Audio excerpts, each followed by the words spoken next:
പഞ്ചാബിൽ 2023 ഏകദേശം 226 മരണങ്ങളായിരുന്നു ലഹരി മൂലം സംഭവിച്ചിട്ടുണ്ടായിരുന്നത്. പാകിസ്ഥാൻ്റെ അതിർത്തി പ്രദേശമായതുകൊണ്ട് തന്നെ ലഹരി വസ്തുക്കൾ പഞ്ചാബിൽ സുലഭമായി മാറി. അന്ന് ഒരു ആരോപണം കൂടെ ഉയർന്നിരുന്നു. പഞ്ചാബിലുള്ള രാഷ്ട്രീയക്കാരും പോലീസ് ഉദ്യോഗസ്ഥരും അന്ന് ലഹരി മാഫിയക്ക് നിഴല് പോലെ സപ്പോർട്ടായിരുന്നു. അതുകൊണ്ട് തന്നെ നിയന്ത്രണം പലപ്പോഴും പ്രാബല്യത്തിലാക്കാൻ കഴിഞ്ഞിട്ടുണ്ടായിരുന്നില്ല. 2022 144 മരണം ഉണ്ടായിരുന്നത് 2023 ആയപ്പോഴേക്കും 226 മരണങ്ങളായിരുന്നു. NDPS നിയമപ്രകാരം ഏകദേശം 12,442 കേസുകളായിരുന്നു 2022 രജിസ്റ്റർ ചെയ്തിട്ടുണ്ടായിരുന്നത്.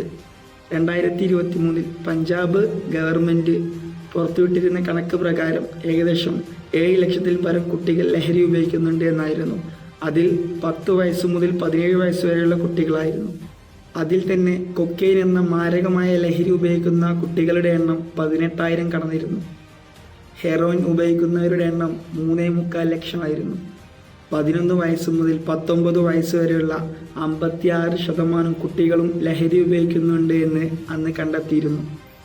വർഷങ്ങൾക്ക് ഇപ്പുറം 2024 9,025 NDPS കേസുകളായിരുന്നു പഞ്ചാബിൽ രജിസ്റ്റർ ചെയ്തിട്ടുണ്ടായിരുന്നത്. 2024 27,700 NDPS കേസുകളായിരുന്നു കേരളത്തിൽ രജിസ്റ്റർ ചെയ്തിട്ടുള്ളത്.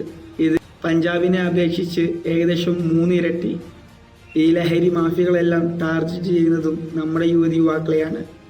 മറക്കാതിരിക്കാൻ ഒരു ഓർമ്മപ്പെടുത്തൽ മാത്രം.